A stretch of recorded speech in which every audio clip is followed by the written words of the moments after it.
ಜೈ ಕ್ರಿಸ್ತ. ದಾನಿಯೇಲನು 12ನೇ ಸಂಧಿ 1-13 ವಚನಗಳು. ನಿನ್ನ ಜನರ ಪಕ್ಷವನ್ನು ಹಿಡಿದಿರುವ ಮಹಾಪಾಲಕನಾದ ಮಿಕಾಯೇಲನು ಆ ಕಾಲದಲ್ಲಿ ಹೇಳುವನು. ಮೊಟ್ಟಮೊದಲು ಜನಾಂಗವು ಉಂಟಾದಂದಿನಿಂದ ಅಂದಿನವರೆಗೆ ಸಂಭವಿಸದಂಥ ಸಂಕಟವು ಸಂಭವಿಸುವುದು.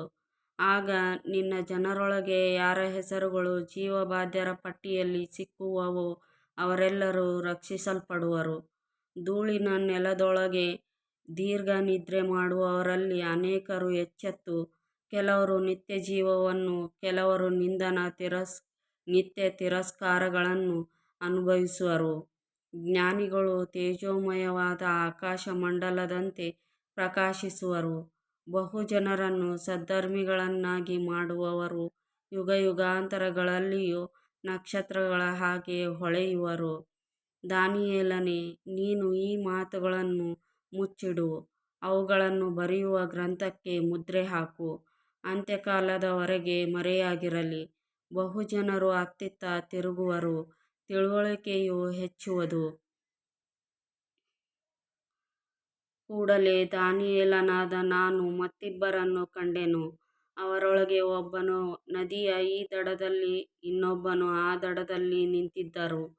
ಇವರಲ್ಲಿ ಒಬ್ಬನು, ಈ ಅಪೂರ್ವ ಕಾರ್ಯಗಳು ಕೊನೆಗಾಣುವುದಕ್ಕೆ ಎಷ್ಟು ಕಾಲ ಹಿಡಿಯುವುದು ಎಂದು ನದಿಯ ನೀರಿನ ಮೇಲೆ ನಾರಿನ ಹೊದಿಕೆಯನ್ನು ಹೊದ್ದು ನಿಂತಿದ್ದ ಪುರುಷನನ್ನು ಕೇಳಲು, ಆ ಪುರುಷನು ಎಡ ಬಲ ಕೈಗಳನ್ನು ಆಕಾಶದ ಕಡೆಗೆ ಎತ್ತಿ ಕೊಂಡು, ಶಾಶ್ವತ ಜೀವಸ್ವರೂಪನಾಣೆ, ಒಂದು ಕಾಲ, ಎರಡು ಕಾಲ, ಅರ್ಧ ಕಾಲ ಕಳೆಯಬೇಕು. ದೇವರ ಜನರ ಬಲವನ್ನು ಸಂಪೂರ್ಣವಾಗಿ ಮುರಿದುಬಿಟ್ಟ ಮೇಲೆ ಈ ಕಾರ್ಯಗಳೆಲ್ಲ ಮುಕ್ತಾಯವಾಗುವವು ಎಂಬುದಾಗಿ ನನ್ನ ಕಿವಿಗೆ ಬೀಳುವಂತೆ ಹೇಳಿದನು. ನನಗೆ ಕೇಳಿಸಿದರೂ ಅರ್ಥವಾಗಲಿಲ್ಲ. ಆಗ ನಾನು ಎನ್ನೊಡೆಯನೇ, ಈ ಕಾರ್ಯಗಳ ಪರಿಣಾಮವೇನು ಎಂದು ಪ್ರಶ್ನೆ ಮಾಡಲು ಅವನು, ದಾನಿಯೇಲನೇ, ಈ ಮಾತುಗಳು ಅಂತ್ಯಕಾಲದವರೆಗೆ ಮುಚ್ಚಲ್ಪಟ್ಟು ಮುದ್ರಿತವಾಗಿವೆ. ಹೋಗು, ಅನೇಕರು ತಮ್ಮನ್ನು ಶುದ್ಧೀಕರಿಸಿ ಶುಭ್ರಮಾಡಿಕೊಂಡು ಶೋಧಿತರಾಗುವರು. ದುಷ್ಟರು ದುಷ್ಟರಾಗಿಯೇ ನಡೆಯುವರು, ಅವರಲ್ಲಿ ಯಾರಿಗೂ ವಿವೇಕವಿರದು. ಜ್ಞಾನಿಗಳಿಗೆ ವಿವೇಕವಿರುವುದು.